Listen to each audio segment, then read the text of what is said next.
name's Jenelle Riley, and I'm your host for today's Half Hour with Flora and Son.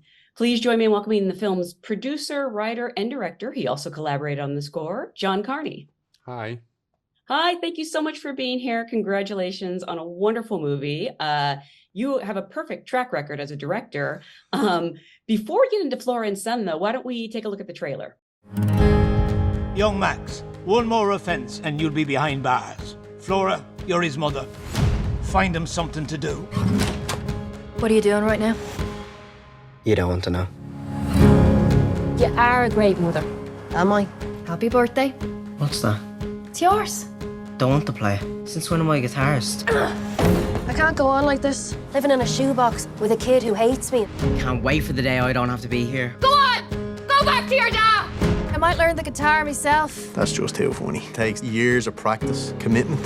Are you really going to talk to me about commitment?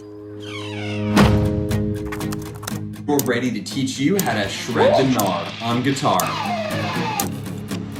So, you want to learn the guitar? This is a gift you can take to your grave. What's your problem? I didn't know I had a problem. You're teaching guitar online, love. What are you hoping to get out of this? I thought this guitar might make my son think I'm cool. I'll be back in an hour. I don't care. How annoying is he? Very annoying. What is that? Jesus Christ, it's like a club in here. Turn it down a second. Was that yours? How did you make that? It sounded epic. Come on, girl. Let's get in trouble. Shake and not stir the James Bond from Dublin. We got something real. Why don't you ask her out? Can I try that on? It's too big. That's the look.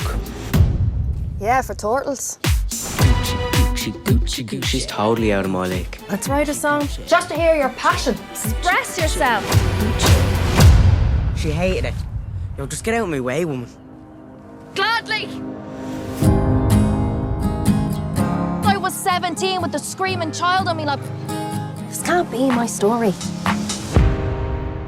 But without him, I have nothing. We're living a high life. How come the way things are never enough for you? They never were.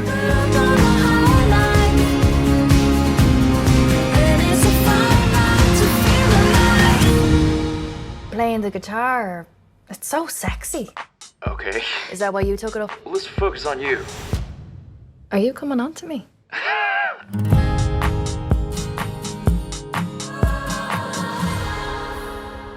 Such a charming film. And with your previous films like Once and Sing Street, you've done this amazing job really highlighting the power of music in an organic way. Can you sort of tell us about how the idea for Flora and Son came to you and what interested you in telling this specific story? Sure, I will. I'm always looking for musical stories because I think when I was young, I listened to, got on my bike and cycled home from school and spent the afternoons listening to music instead of doing my homework. And they were always the times when sort of, the magic happened. As a young person, you've got all your brother's record collection to get through. There's a lot of great songs out there.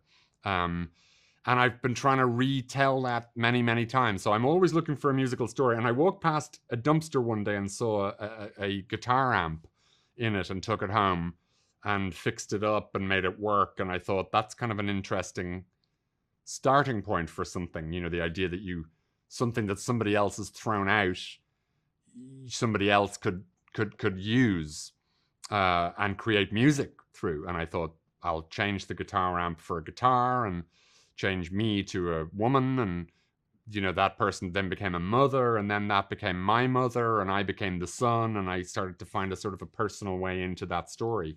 So that was kind of the origin of it. I'm smiling so wide, not only because I love talking about this movie, but you specifically said listening to your brother's albums, which is exactly what I did. Yeah. I would steal them, and I feel like there's so many things that this film does that like captures those moments perfectly. There's a scene where Flora hears Joni Mitchell's Both Sides Now, and her reaction is so true. Yeah. I'm wondering, what are some of the moments or the songs or artists that have inspired you that you drew on for things like that? Well, I didn't draw on anything specific for that. I can guarantee you that I've had that exact, feeling. Stevie Wonder records, back at home, which had that effect of literally hearing, I'm trying to think of the perfect example, like As by Stevie Wonder, or Isn't She Lovely? Certain like Steely Dan records, and then like a wealth of kind of 80s English bands and American bands that just blew my mind when I was that age. They were like 3-minute, like, I don't know, it was incredible. That my whole, from about 12 to like 20 was just spent needle dropping and just being amazed at the like wealth of just great songs out there, and not believing that you could put on like a Cure record or something like that and there were like 5 or 6 songs on an album that were so mind-blowingly good and catchy and uplifting. So I've had that experience of that you see Eve having so many times in life. I mean, if you think you've discovered everything, I guess the thing to do is go out and create these new songs, which is what you're doing. And all your films have such terrific music, but I love that the two balance each other, and so that the script and the music complement each other without one distracting from the other. How do you get to that balance? How do you strike that just right? I tend to go sort of like story first, and I come up with the vehicle for, it's like buying a Christmas tree. You know, you get the tree, but you have to have the decorations, but neither is particularly interesting without the other. It's like I have the structure now of my little musical story, and it wouldn't work without music and songs. And then from there, I try to sort of either, you know, commission and ask the artists themselves to like write specific songs for the drama, or I do it myself, or myself and Gary do it together.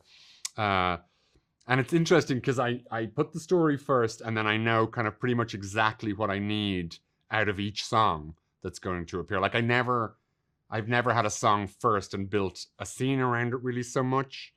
I tend to, because then I think if you do that, you sort of end up having more of a sort of a jukebox musical where you're making up dialogue to string 2 songs together. And that I'm doing the opposite of that. I think I have the scene, and then I want to take a break from the scene, and I want to have a break from reality, and we go into, you know, the music or the song. Thank you for that, because jukebox musicals are my least favorite genre. Yeah, they're a little bit like, well, I just should listen to the album here. Yeah. Or the way they try to insert the songs. It's, you know, it's I shouldn't call out any specific plays, but it's kind of like that song doesn't really fit. Yeah, no, absolutely. Yeah, no, I agree. I do want to talk about your amazing cast. Actually, why don't we take a look at another clip, because this is one of your 3 leads performing together. Yeah. Hiya. This is Jeff. He's in LA. Say hello, Jeff. Hello, Dublin. Always wanted to say that. And this is Ian on bass. And Max, my son, on keyboards. We wrote this song together. Jeff helped and Ian, sort of. But we thought we'd try it live for you if that's all right. Okay. I've never done this before. I've had diarrhea all week leading up to this. Don't be nervous. It's easy for you to say. This is a Dublin crowd. They'll savage me for. Okay, you ready? 1, 2, 3, 4.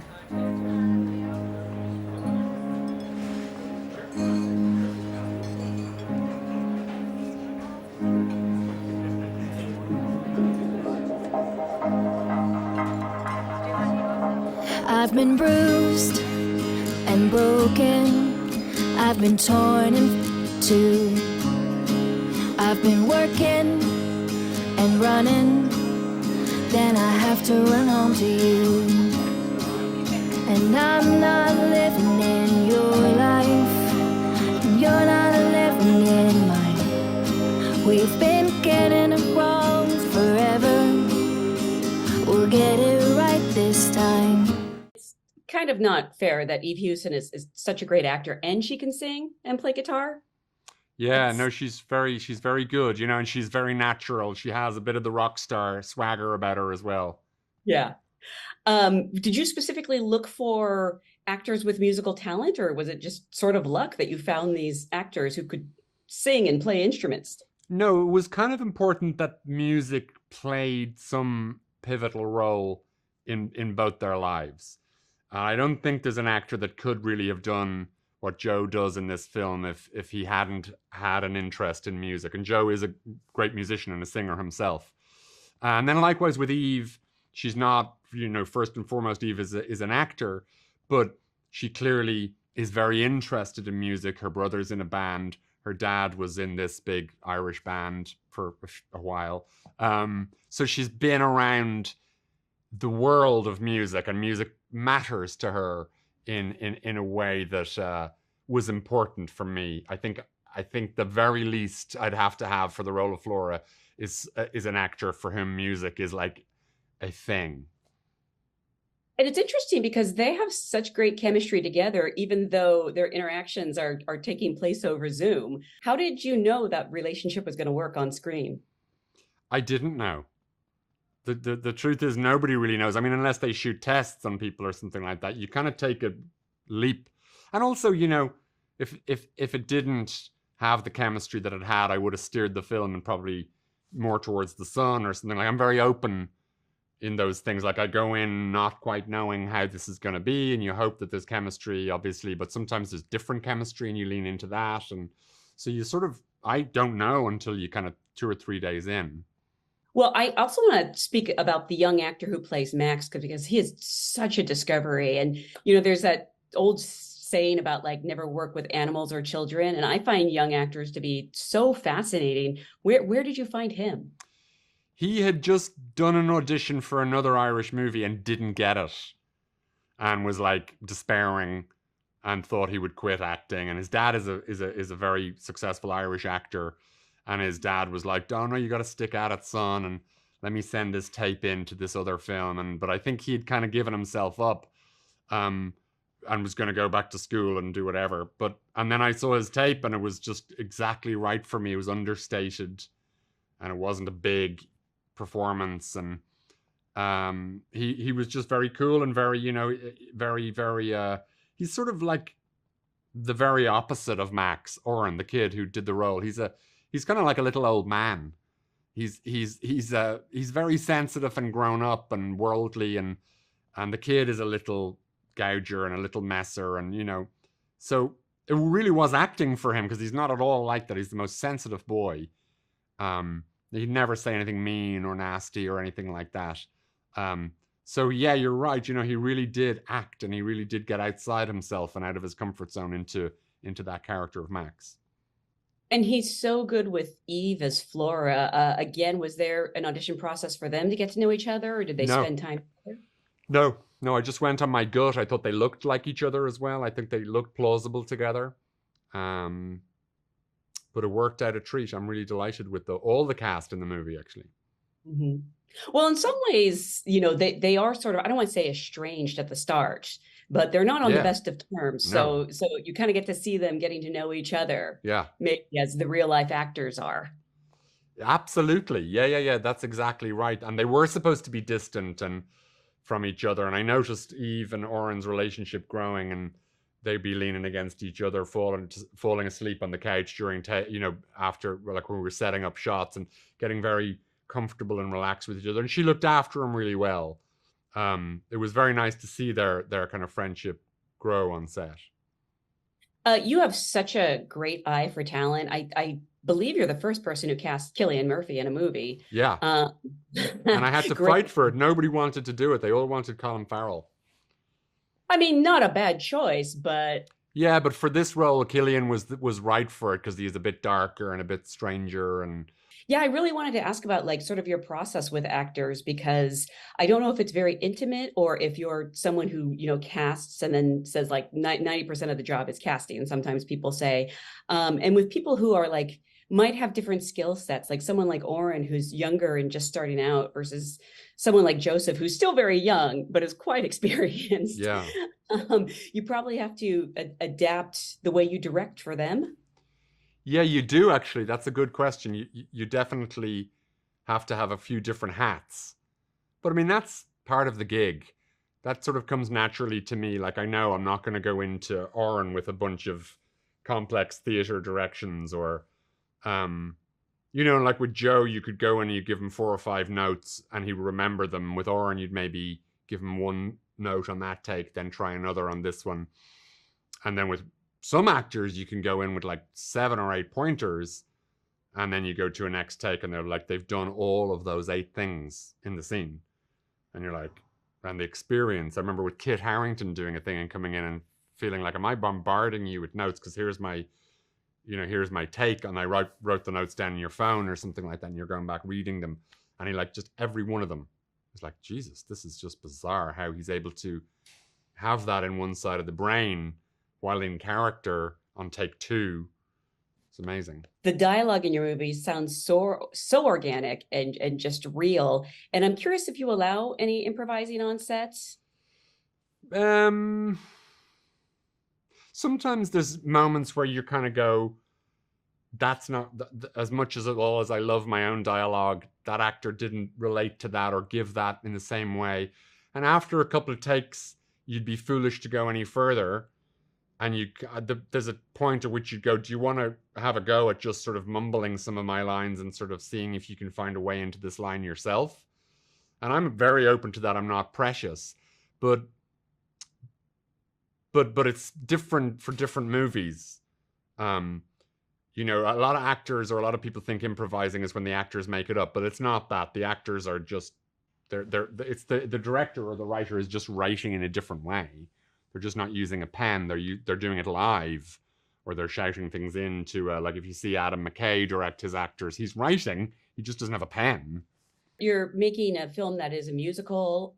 It's also you're shooting under conditions that were probably not ideal coming out of COVID-19, and you're working on an independent budget. But the movie looks so great. How were you able to achieve that with these restrictions? John Conroy's a good cameraman. But yeah, it does look nice. I think that I know that one of the good, like a very important rule of being a director is knowing how much you can make something for. And that takes a while to learn. And when you don't need more money, you shouldn't get more money. Because money and power, money and control are, they're together. And the more money you have, the less control, and vice versa. So a good director knows where she is comfortable with those things and can get it right. And this was perfect for me because it was like, and also, when you're making a film for that little money, the actors are there for the right reasons. There's nobody's getting a limousine home or getting a paycheck. They're there because they like acting in this, with this director, with these lines or whatever. So there's a nice feel. And you're kind of like a little rock band. You're in it together, which I like. The answer again might be money, but what did end up being the biggest challenge in making this movie? Either a moment or maybe a specific scene, or, working with music, I think has got to be challenging. The shoot itself was pretty straightforward. The edit was tricky because I had this, the film's called Flora and Son, to give us a hint to what the movie should be about. But there were times where it became too romantic between Flora and Jeff. And if you the edit was complex because I always needed the movie to come back around to the point at which she says, I gotta close this down and focus on my kid right now. And if you've over embellished the love affair, you don't want that to happen because you want to see what happens with the love affair. But if you've undersold it, you feel like, come on, where were you for your son? And, so that was a challenge, and getting that right was tricky for me because I kind of wanted to, I'm a romantic person. I kind of would love to focus on all the rooftop and the singing and all of that stuff.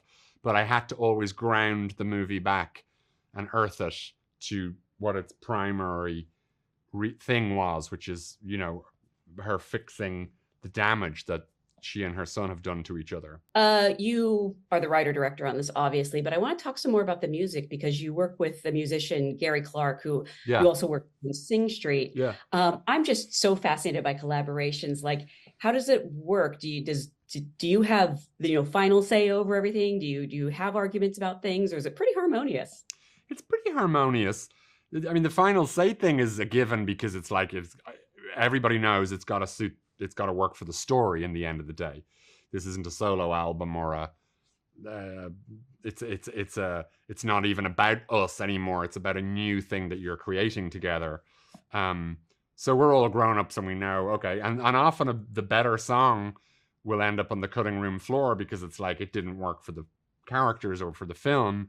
But it's not about it just being a collection of great songs. It has to always serve the overarching thing, which is the characters and the story and how you can sell and market this movie in a year's time, when it's done.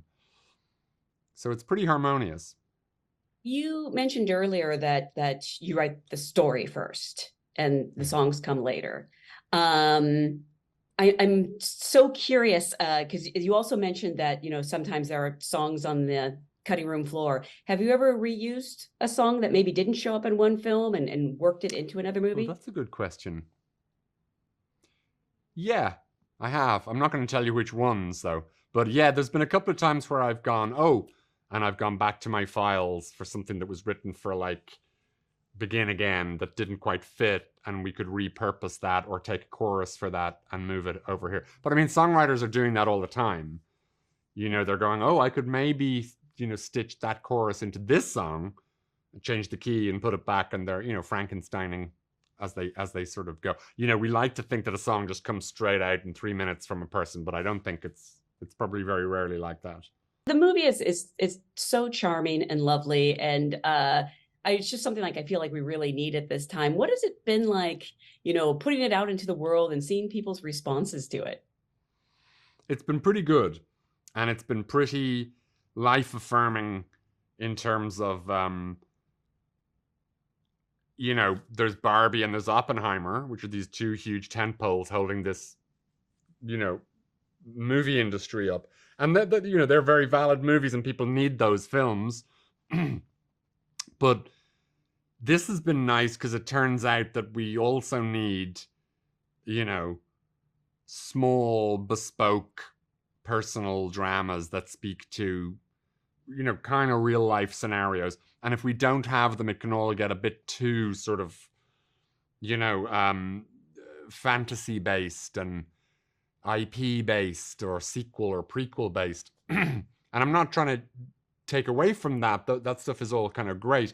And I'm not also saying that my work is like super serious or anything either. But it's there's room, I think, in the schedule of the year of movies for our movie. And that's what I've discovered since it's come out, is that people seem sort of grateful for it. Yeah, I mean, that's a good word. Yeah, they seem sort of like, thanks for that little thing. I needed that palate cleanser, or I needed a little break from the crazy fantasy thing or the out and out or whatever. And I'm glad to be kind of there at that moment, and to be genuinely seeming to getting very positive emails and response from people so far. The word I keep hearing a lot is it's like a balm, like a soothing balm. Okay. I like that. As in BALM. Yes. Yes. As opposed to the other balm. So we actually always like to close out by asking, if in case someone hasn't had a chance yet to see Flora and Son, is there one thing about this film that stands out in your mind that would make someone want to check it out or maybe watch it a second time? Well, I would say that we've all come into the world the same way.